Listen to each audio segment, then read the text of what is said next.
Ang dami nangyayari sa mundo natin ngayon na talagang hindi natin control. Tama po ba? Natin control talaga. Kahit din yung mga, for example, yung sa ating mga budget, di ba? Kahit na prepare tayo ng prepare, ito yung mga worst case scenario na nangyayari, hindi talaga tayo ready. Kaya all the more na kailangan natin mag-cling kay Jesus kasi siya lang yung ating firm foundation. Tama po ba? Tama po ba? Amen. Medyo galaw-galaw pa tayo.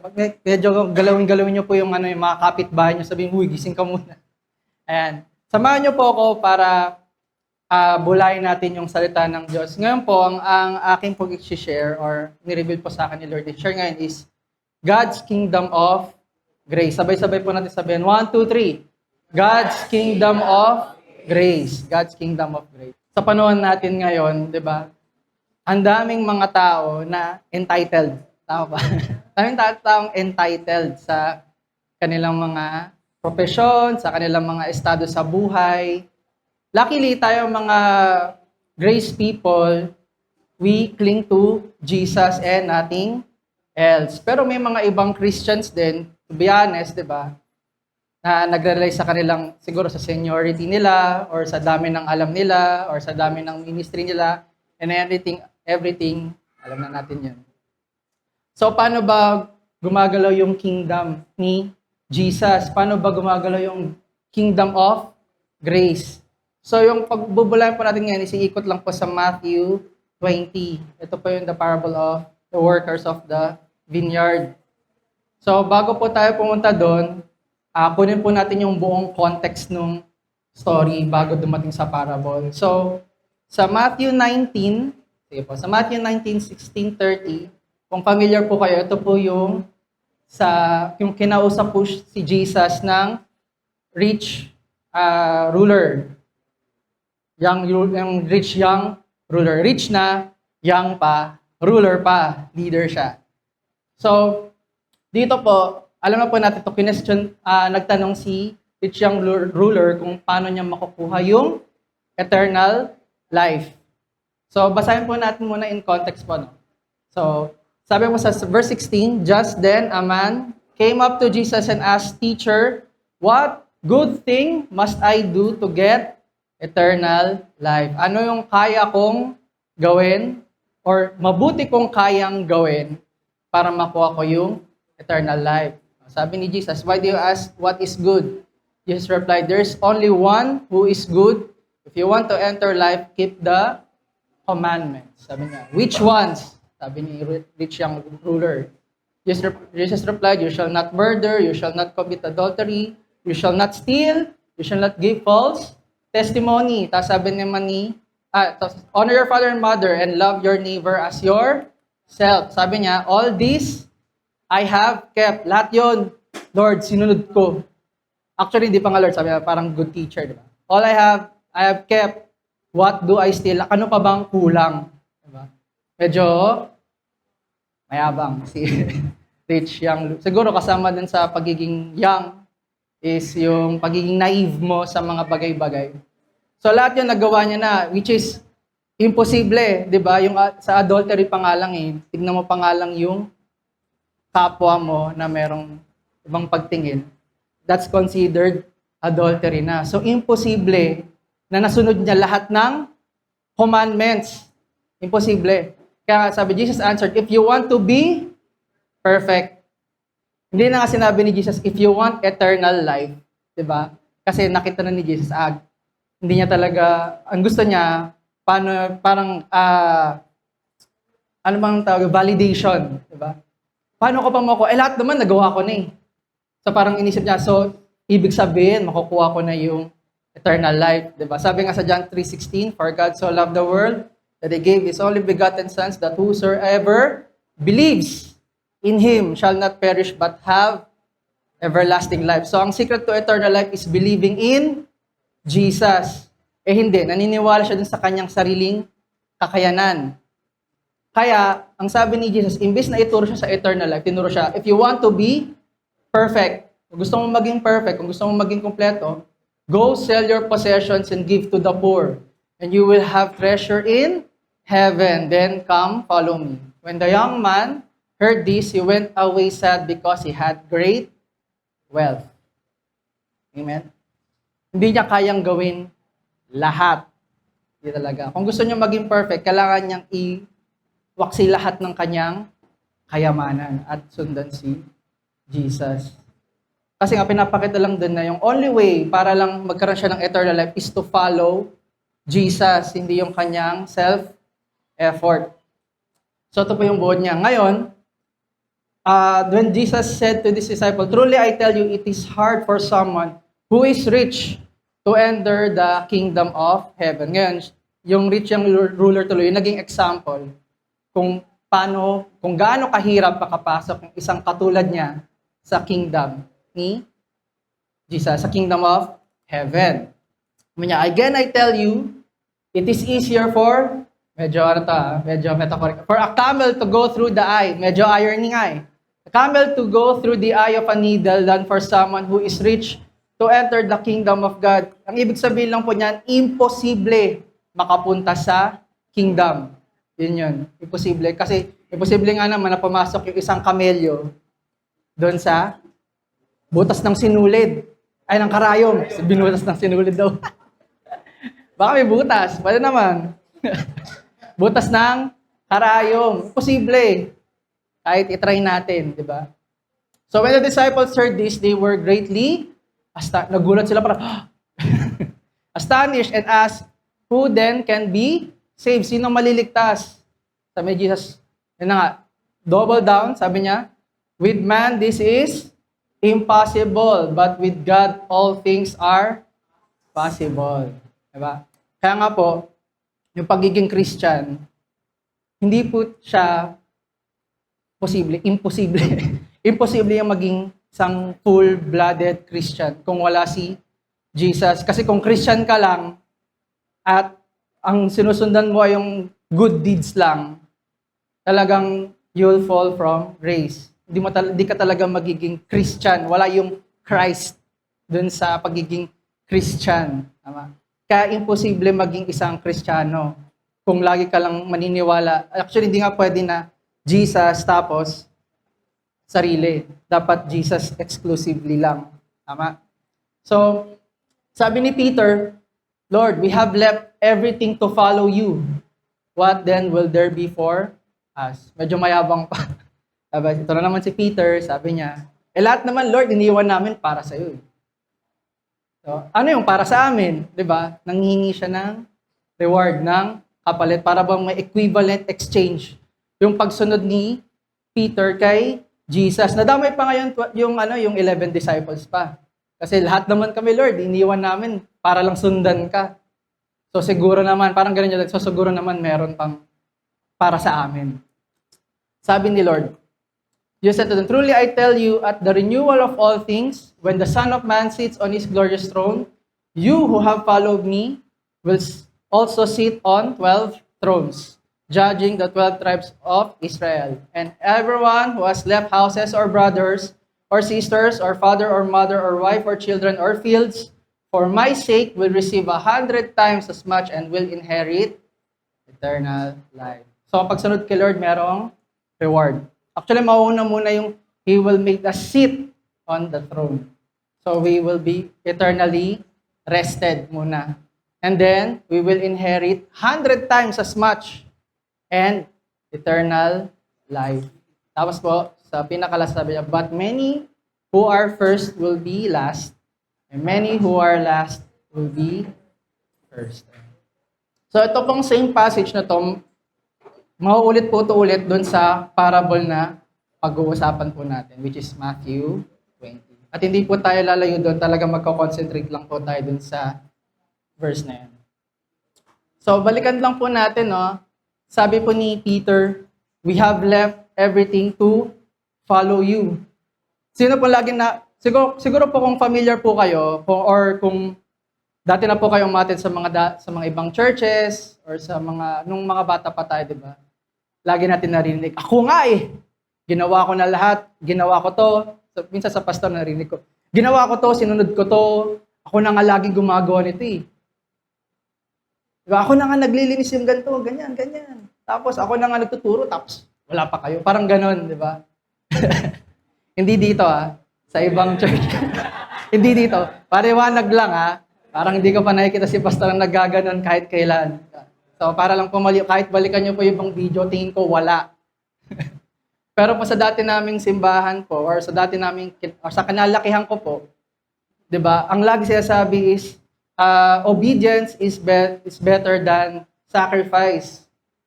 So, obey ka lang ng obey. Ang mahirap po kasi sa obedience is yung blind obedience. Yung parang lahat na lang sinusunod mo. Parang hindi na, minsan nga yung obedience or yung command, kasi hindi na nga Bible-centric parang kay pastor na. So minsan medyo magulo. Kaya, nung panahon na yon, hindi ko alam kung ano nangyayari. And take note mga Christians na po to Take note Christians na po to. One time po, share ko lang din, meron po kasi akong napakinggan na preaching din. Ang kalahati ng preaching niya, parang Bible, kalahati ng preaching niya, puro history. History ng Europe. Ewan ko kung paano niya napagdikit. Di ko maintindihan ko parang gusto niyang bigyan ng parang gusto niyang i-highlight yung Bible with the use of history of the world. Kaso nga lang po, para maintindihan po natin, iba rin naman talaga yung logic ng Word of God. Iba yung logic ng God kaysa sa atin. So kapag naririnig po natin yung ibang tao na follow, go, follow, command, follow, ganyan. Minsan hindi na siya Bible-centric kasi hindi na natin nababasa yung Bible. Hindi na natin nakikita si Jesus. Nakikita na lang natin yung mga sacrifice na ginagawa ng mga kapatid natin.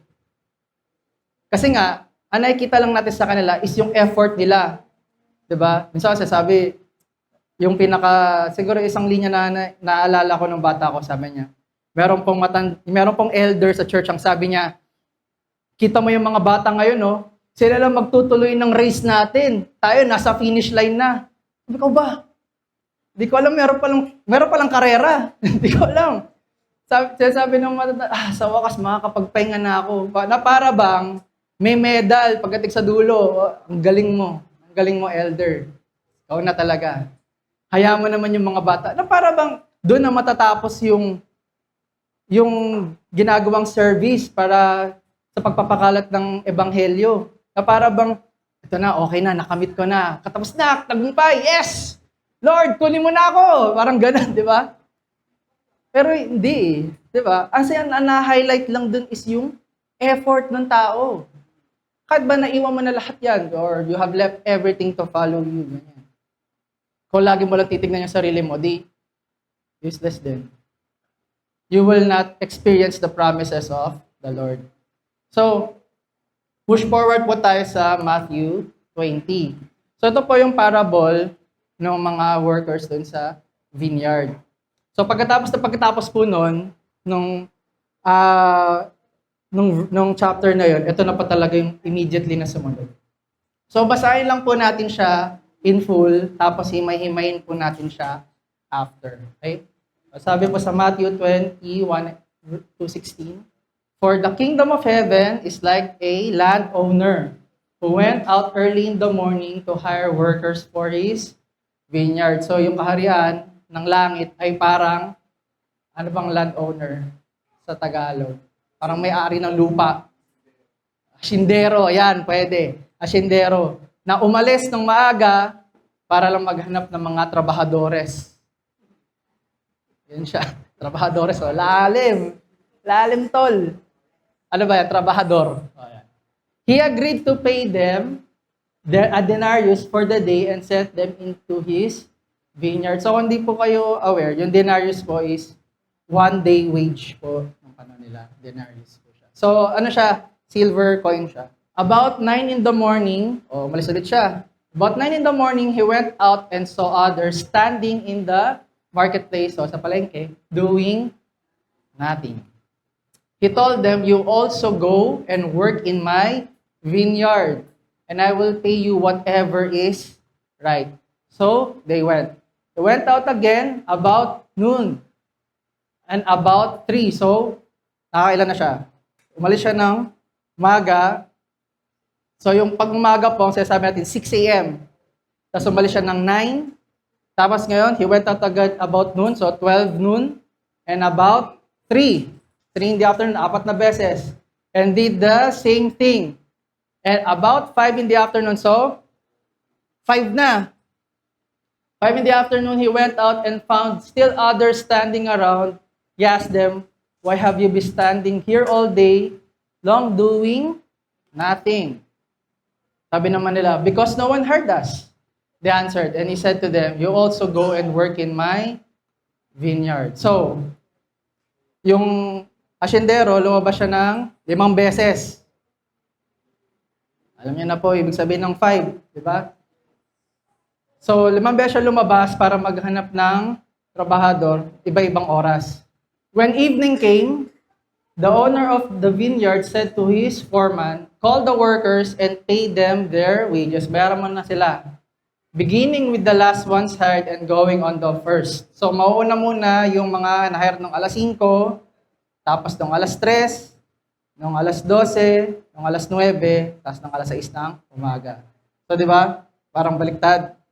So, kung babalikan pa natin, di ba? The first will be last and the last will be first. The workers who were hired about 5 in the afternoon came and each received a denarius. So, bigyan natin siya ng context, no? So, kung evening ang pinag-uusapan natin, 6 p.m.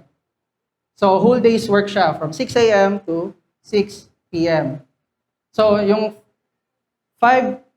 yung mga trabahador na nag-work nung alas 5, ibig sabihin, 1 oras lang sila nag-trabaho. Each received a denarius. So, when those came who were hired first, ito yung mga 6 a.m. people, they expected to receive more. But each one of them also received a denarius. So, same lang din. So, yung 5 p.m. nakakuha ng denarius, 6 a.m., 1 denarius din. When they received it, they began to grumble against the landowner. Ano po ba ibig sabihin ng grumble? Parang gato. Nagre-reklamo, nag-murmur. Ang grumble nga po minsan kasi kapag sa chan, di ba? Nag-grumble yung chan mo. Ganun siya. So, siguro kung marami sila, yun lang narinig. Pero alam natin na sila ay mga reclamites, mga reklamador. Those who were hired last worked only 1 hour. Sa oras lang, they said, and you have made them equal to us who have borne the burden of the work and the heat of the day. Sila nga sabi nga, kami nga, buong araw, dito kami nagtrabaho, tiniis namin yung init. Tapos parehas lang yung sahod namin sa kanila. Nako. Issue yan. So, but he answered one of them, I am not being unfair to you, friend. Hindi ako unfair. Didn't you agree to work for a denarius? Di ba, nag-agree ka? Mag-work ka lang for 1 denarius? Take your pay and go. I want to give the one who was hired last the same as I gave you. Grabe. Don't I have the right to do what I want with my own money? Or are you envious because I am generous? Wow. So the last will be first and the first will be last. Diba? Noong una, dun sa, parang sa first, nung una siya na-mention, the first will be last, the last will be first. Ngayon, the last will be first, the first will be last. So ito po yung pinaka-stamp nung parable. Pag nagtuturo po si Jesus ng parable, laging may twist sa dulo. Lagi siyang may ganun. Ang twist dito sa kwentong to ay parang sasabi, ano bang pake mo kung anong bibigay ko, anong gusto kong ibigay? Diba? Ang storya niya is tungkol sa generosity ni God. The grace of God. Diba? So, hindi nila deserve, pero nakuha pa rin nila. Tama ba? At yung mga nauna na na-hire, diba, iniisip nila, since binigyan mo sila ng isa, baka kami mas marami, kasi mas matagal na kami. Sounds family? Diba? So, tagal na kami, so dapat mas marami kaming makuha. Diba? Kaso hindi. Same. Same lang. Diba? Tapos, nung nagre-reklamo na sila, sabi naman ni Lord, Di ba, nag-agree naman kayo na ito naman din yung makukuha niyo. So, balikan natin yung story from the top. Sabi niya, "For the kingdom of heaven is like a landowner who went out early in the morning to hire workers for his vineyard." Ito po yung nakaka-amaze eh. Siya ay hasyendero, pero walang trabahador dun sa kanyang lupa. Tapos, yung may-ari pa yung naghahanap ng magtatrabaho. Usually, meron naman silang mga, iba, mga assistant siguro. Marami naman silang mga tao na, sige nga, kumuha ka nga ng mga tao. Hindi. Yung may-ari, personally, naglakad sa palengke, sa marketplace para lang maghanap ng tao. Diba? Ganon din si God.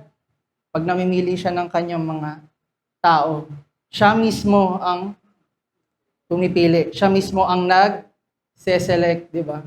Alam niyo po, marami ng, actually, sa tagal ko na rin pong music head, marami na pong gustong sumali ng music, pero hindi sila nagtatagal. Kasi nga, una, gusto lang nila.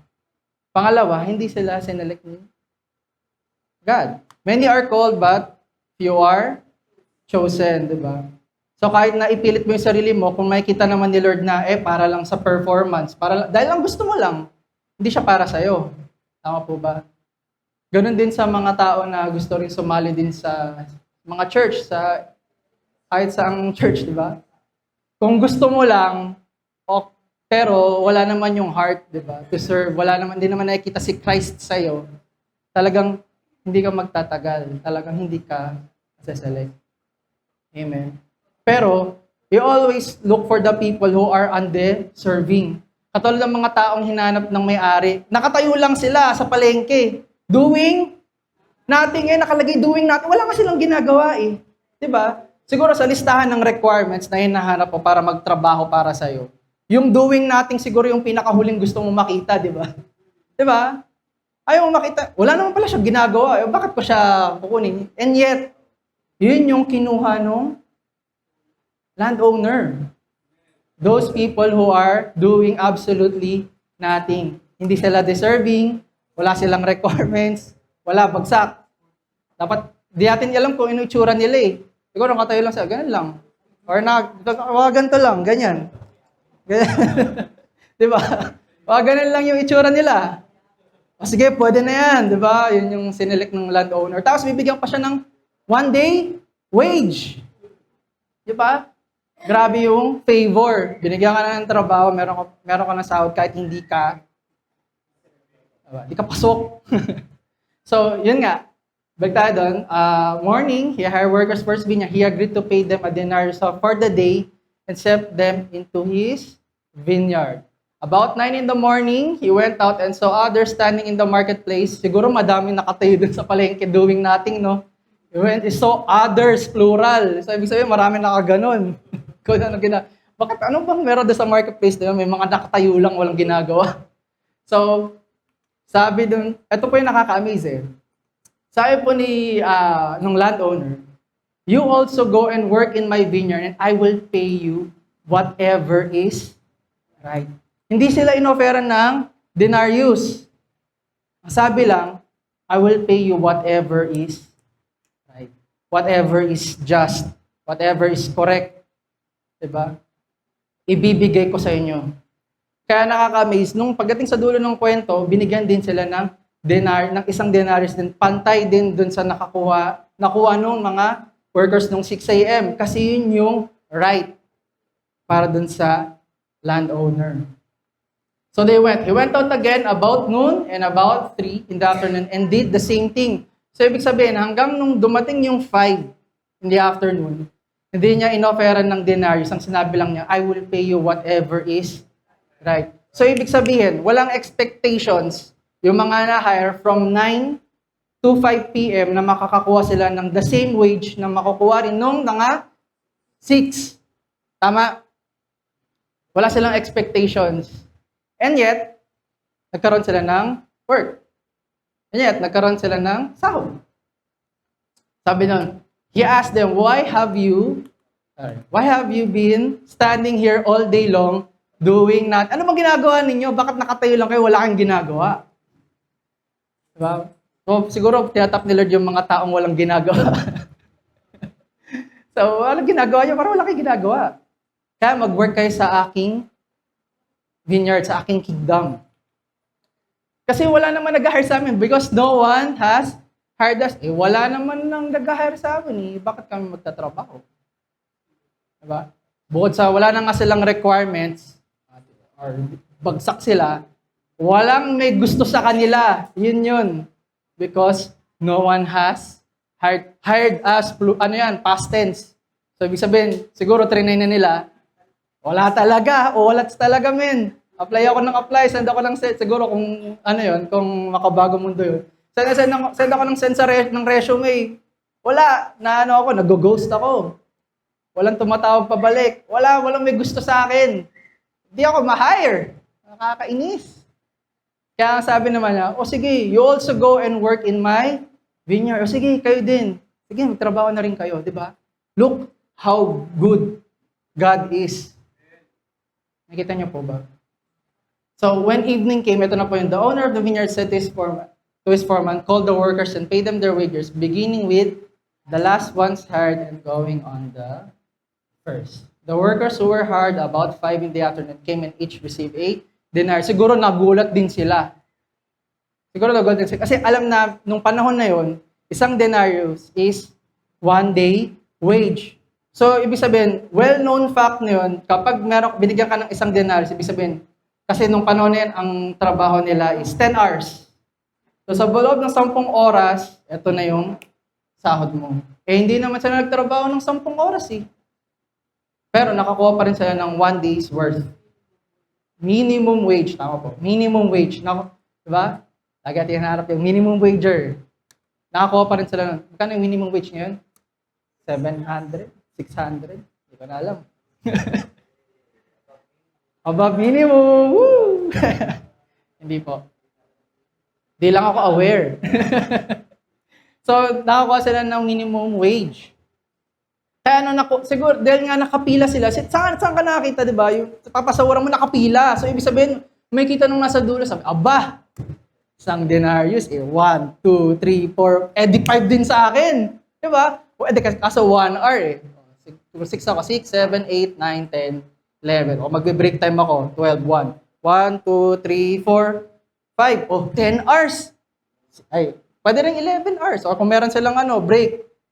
10 hours, sabihin natin. Sakto, 10 hours. 1 time 10. 10 denarius, sakto. Pa-party kami mamaya.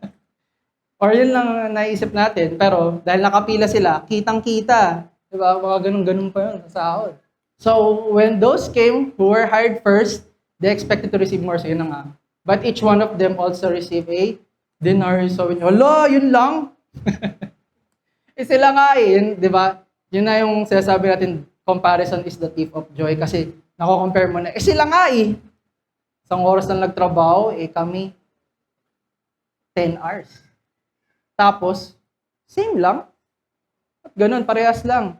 So, they began to grumble against the landowner. Pero yun nga, dahil nga, kung babalikan natin yung istorya, nag-agree lang sila na ang pay nila is 1 denarius, di ba? Yun lang yung agreement So ngayon, nagre-reklamo sila. Di ba? Ito po yung problema Alam nila yung pinapasok nila. Di ba? And yet, they're expecting to have more. Alam nila na pag pumasok sila dun sa agreement na yon, at yun lang yung makukuha nila. So anything outside dun sa agreement na yon, wala ba dapat silang care? Di ba? Wala sila dapat pake. And yet, yun na, nakikita nga nila, uy, ayos yun. Pwede. Di makakakuha rin kami. Ayan, grumble na sila, nagreklamo sila. Di ba? Familiar. Kasi very, very, very, very, very familiar, di ba? Pwede natin i-link dun sa nararanasan sa trabaho. Parang, uy, ba't mas mataas yung sahod niya? Bago pa lang siya. Bakit ako? Real story, no? Pero yun nga, di ba? Kung makita lang natin yung tao at yung blessings ng tao na yung nakukuha niya, talagang makikita natin, bakit ako hindi? Ang tagal-tagal ko na dito Di ba? Bakit yung mga tao dun sa labas? May mga bago sasakyan. Yung mga bagong, may bahay, may condo unit, di ba? Maganda yung trabaho, di ba? Ako, ang tagal-tagal ko na sa church, nagsisimba ako, pero wala talaga. At wala ko nakukuha, walang blessing. Akala ko ba may blessing dito, di ba? You start doubting. You start doubting, di ba? Di simula ka na. Kasi nga, tinitignan mo yung sarili mo sa iba. Ganon din yung mga workers. Kasi nakikita nila na parang blessed. Actually, siguro sa isip nila parang nanakawan sila. Diba? In a sense. Kasi nga, ang tagal nila ng trabaho. And yet, yun lang ang nakuha nila. Ito pa, nagdrama pa sila. Those who were hard last work only 1 hour. You have made them equal to us. Kaparehas namin sila. Who have borne the burden of the work and heat of the day. Kaparehas namin sila. Kami naghirap. Kami nagtiis sa init. Kami nagpawis. Di ba? Ako yung nagpakahirap yan. Pero, in the end, pare-parehas lang kami na makukuha. Bakit pa kami nag-effort? Di ba? Bakit pa kami? Di ba? Yun eh. Bakit pa sila nag-effort? Kung parehas lang din yung makukuha nila at the end of the day. Sabi ni landowner, but the answer by them, I am not being unfair. Hindi ako unfair. Didn't you agree to work for a denarius? Diba yun naman yung agree natin? Diba? Tapat si landowner doon sa kanyang sinabi. Take your pay and go. I want to give the one who was hired last the same as I gave you. Ganun kabait. Ganun katindi. Kaya nga po yung sa dulo niyan, sabi niya, so the last will be first and the first will be last. Ibig lang po sabihin niya, kung ano po yung ranking or yung sistema dito sa mundo, hindi nag-a-apply sa kingdom. Hindi talaga siya nag-a-apply doon. Dahil lang sa may nauna sa atin, doesn't mean na hindi natin makukuha yung the same blessing. Tama po ba? Doesn't mean na sila yung mas nakakaalam at sila yung nauna at sila yung talagang nandito na, yung senior na sila. Doesn't mean na hindi rin marireceive yung the same blessing sa mga bagong sasali. Amen? Diba? Kaya nga po yung grace para sa ating lahat, it's undeserved. Diba? Hindi naman nila deserve.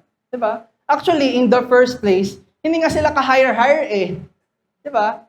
Wala nga gusto mag-hire sa kanila. And yet, God gave them the opportunity. God gave them the opportunity and God gave them the blessing. Actually, hindi pa nga pinakita dyan kung gaano sila katindi nagtrabaho. Hindi natin alam kung maayos sila nagtrabaho eh. Diba? Hindi rin natin alam. Ang kwento lang natin, pinagtrabaho sila. Tama po ba? So it doesn't matter kung anong klaseng trabaho yung ginawa nila. They are getting paid. Kasi nga, God is just.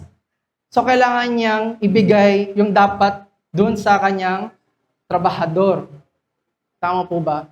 So, kung babalikan po natin yung tinatanong ni Peter, di ba? Paano naman kami, Lord? Di ba? Iniwan namin lahat. Ano makukuha namin? Di ba?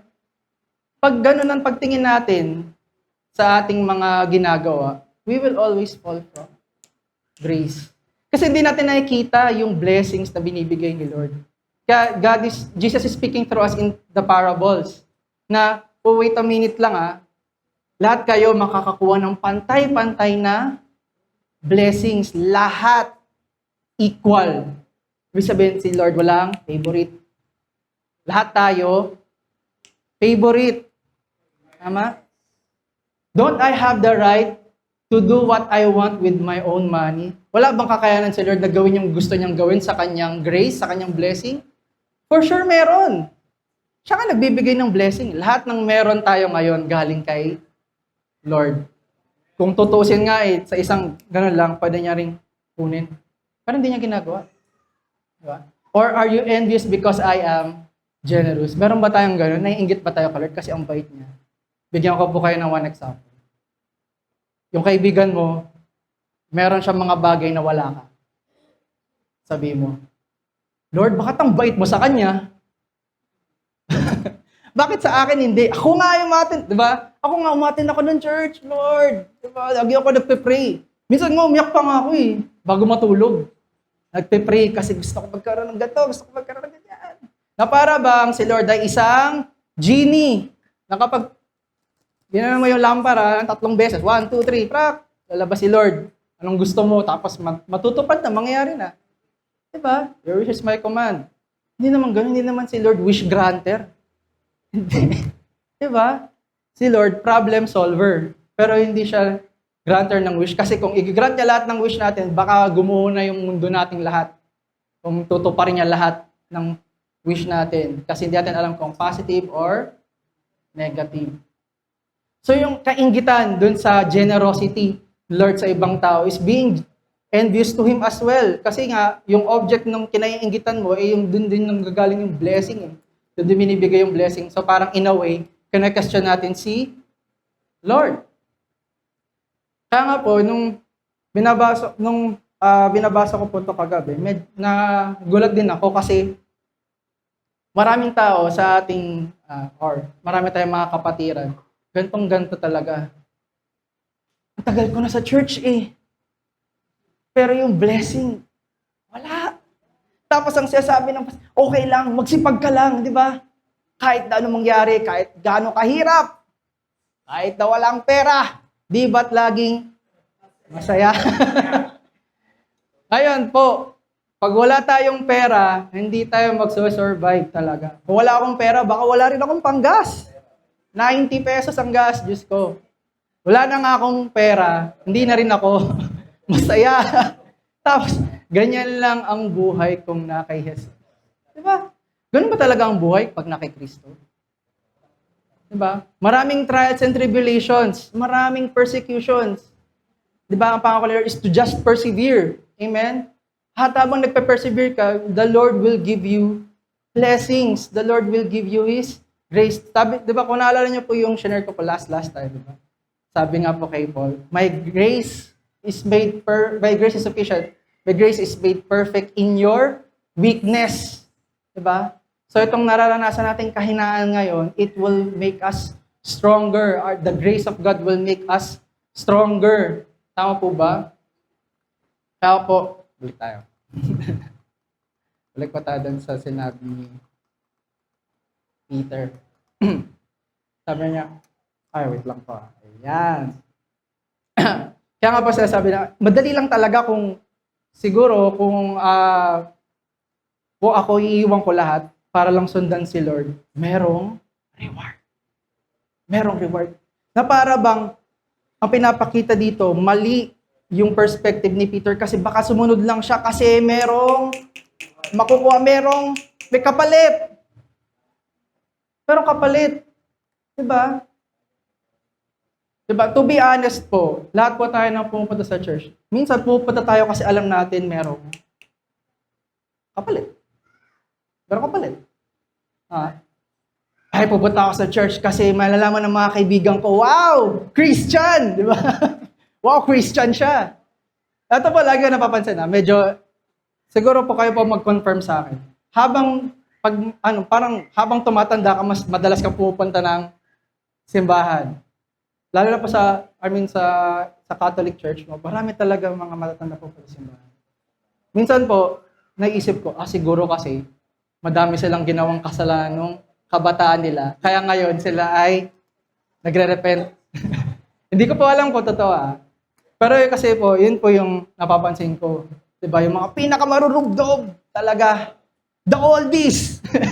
The young at heart. Talaga naman. Yes! Sige, magre-repent ako para pagdating sa dulo. Lord, sorry kasi ginawa ko to. Ang haba ng listahan nun. Kasi simula age 1 hanggang sa recent age. Grabe. Siguro panahon pa ng hapon, di natin alam. Pero grabe. Grabe ang tanda. Pero ibig sabihin po nun, ganun talagang, asan ang salvation? Nasaan yung salvation ng mga tao? Saan? Sa simbahan. Sige, pagpupunta ako, sige, baka maligtas ako. Ang tawag doon, para kang on and off Christian. Di ba? On ka lang kapag Sunday, off ka na. Monday, Tuesday, Wednesday, Thursday, Friday. Saturday, walang nangyayari sa buhay mo. Pag Sunday, on. Yes! Lord, forgiven! Woo! Wala akong kasalanan. Monday, nagsinungaling ka. Tuesday, sinungaling ka. Wednesday, Thursday, Friday, Saturday, sinungaling ka. Pagdating ng Sunday, yes! Forgiven! Woo! Party na naman tayo sa church. Yes! Hallelujah! Woo! Pagdating ng Monday, sinungaling ka ulit. Di ba? Parang walang nangyari. Parang hindi ka Christian. Parang ganun. Kasi nga, iniisip natin, yung salvation natin, okay, nakuha ko na yung salvation, ligtas na ako. Tapos na. Doesn't work that way. O nga, when you believe in Jesus, you are saved, but it doesn't give you the license to sin. Diba? Kapag napapansin mo yung mga kapatid mo nagkakasala pa rin, baka hindi sila Christian. Kahit yung mga nandito sa church, diba?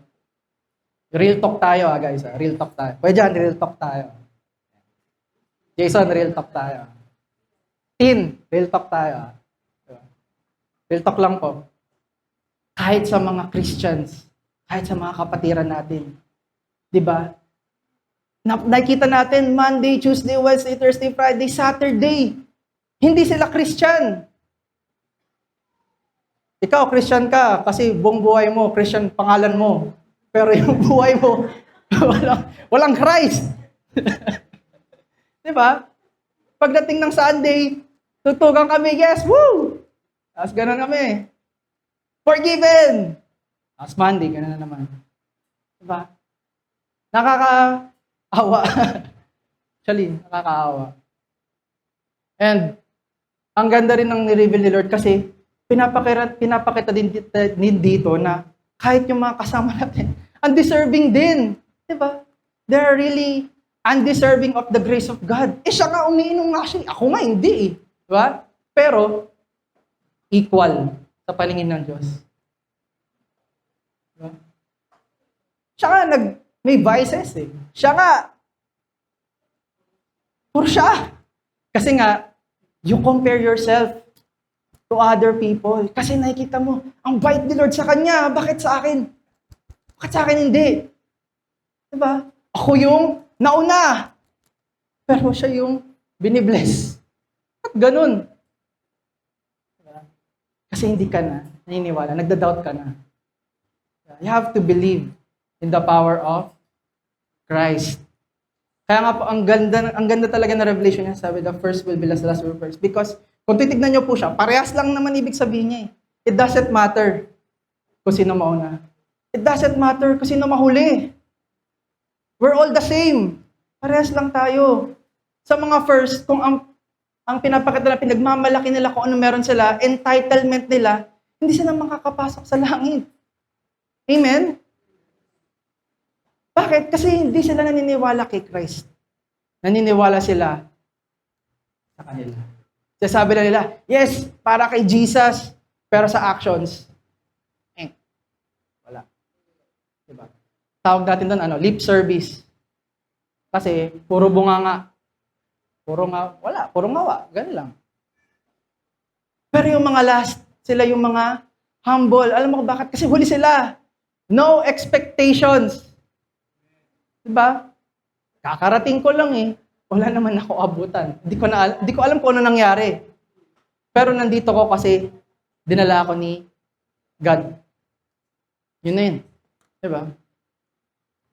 Naalala ko po yung dati ko sinashare pre-pandemic. Sabi ko po. Minsan pupunta po tayo sa church for all the wrong reasons. Kasi pupunta lang tayo dahil sa mga crush natin. Pupunta tayo dahil nandyan yung kaibigan natin. Pupunta tayo kasi magpapabless tayo ng sasakyan. Yung mga ganun. Pupunta lang tayo ng simbahan kasi gusto natin magpabless kay Father. Oh, Father, bless me. Diba? For all the wrong reasons. And yet, kapag binabasa po natin to, minsan, si Lord na yung kumukuha sa atin. Si Lord yung nagdadala sa atin sa simbahan. Si Lord yung nagdadala sa atin para makita yung kingdom of heaven. Kaya nga, diba, yung kingdom of heaven, medyo humble ang dating, di ba? Wala siyang malalaking walls, wala. Malaking lupain na malayang magtrabaho yung mga persons.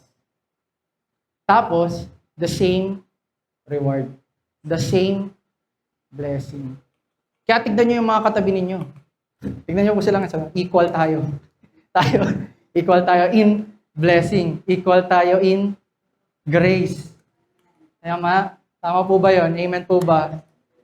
Kaya po, sa mga nararanasan po natin sa mundo ngayon, huwag natin kalimutan, we are already blessed. We're already blessed. Oo, actually, wala tayong control. God is in control. Kung ano man nangyayari sa gas, nangyayari sa wars, nangyayari sa mundo natin, wala tayong control, wala tayong magagawa. All we have to do is persevere. Kasi nga, pangako ni Lord is, the grace of God will be made perfect in our weakness. So ito, weakest state natin to. So all the more na ma-excite tayo kasi yung grace ni Lord mare-reveal. Amen? Para sa mga undeserved. Sino po yung mga undeserving sa grace? Taas ang kamay. Tayong lahat. Tama? Tayong lahat. Kahit pa si pastor yung nauna sa atin. Kahit na alam ni pastor. Hindi. It doesn't matter. Walang qualifications ang grace. Walang entitlement ang grace. Diba? Wala. Ang may-ari lang si Lord. Pero, yung grace na yun, it's freely given. Diba? Kaya nga po sa mga tao, lahat po tayo, na nakakalimutan po yung grace and love ni Jesus, yung grace and love ni God. Huwag po natin kakalimutan na yung kingdom ni God is grace. Tama? Wala makakapasok sa heaven, kundi sa paniniwala lang kay Jesus at sa kanyang biyaya. Tama? Tama po ba? Kaya sana po, bago po tayo, or habang maglalakad po kayo pauwi, isipin po natin. Diba? Tignan mo, ako na lang po tignan mo EJ, hindi ka deserving. Tignan mo EJ, dahil mo ginawa, pero still, si Lord, mabuti pa rin, binibigyan ka pa rin, marami ka pa rin provisions. Gusto ko po sana lahat po tayo, isipin po natin yan. Para pagbalik po natin next Sunday, we're all more empowered. Kasi, to be honest, minsan, natataken for granted yung mga blessings natin. Bakit? Kasi nga, inisip natin, okay, kasi normal, kasi ginagawa ko naman lahat. Normal, kasi effort ko naman eh. Diba? Doesn't matter. Lahat ng blessings, lahat ng grace na nakikisip natin is freely given for the undeserving. Sa mga taong walang ginagawa, tayo po yun. Tayo po yun. Amen po ba? So, sabahan niyo po ko, let's close our eyes po. And let's pray. Lord, thank you, Lord. Dahil alam namin kahit na we are undeserving of your grace. Undeserving of your blessing, Lord. Kahit na bagsak kami sa lahat ng qualifications, Lord. Still, you freely give your grace to us, Lord. Thank you kasi we are all equal in your eyes, Lord. Lahat kami favorite mo. Thank you, Lord, kasi nakikita namin, Lord, yung generosity mo. Thank you, Lord, kasi kahit na ano nangyayari sa mundo, still you are good to us. Still you give us your grace to persevere. Still you give us your grace that will be made perfect in our weakness. Lord, sa nangyayari sa mundo, alam namin, you are in control of everything, Lord. Sa gawa ng kaaway, sa gawa ng kasamaan, Lord, sa mga sakit, karamdaman, sa gera, Lord, sa lahat ng negative, Lord. Alam namin na ikaw, Lord, ang bahala, ikaw ang may control. Lalo na po sa mga Christians, sa mga believers who truly believe in the power of your grace, in the power of your love. Thank you, Lord. The world is undeserving of you. The world is undeserving to be saved, Lord. Yet still, binigay mo pa rin yung anak mo para mamatay para sa amin. We continue to believe in the power of Jesus. We continue to believe in the power of Christ. We continue to believe on your grace. We continue to believe in the power of your love and your healing, Lord. Touch, Lord, all the hearts of your people, Lord. Mapakita mo sa kanila yung biyaya, ang iyong pagmamahal. Ituro mo sila, Lord, sa iyo. Ikaw lang po ang tanging pag-asa. Lord, we are saved not by our own works, but through believing in the one, Jesus Christ. Muli, sa lahat ng papurit, pasasalamat sa pangalan ni Jesus, ang lahat ay magsabi na, Amen.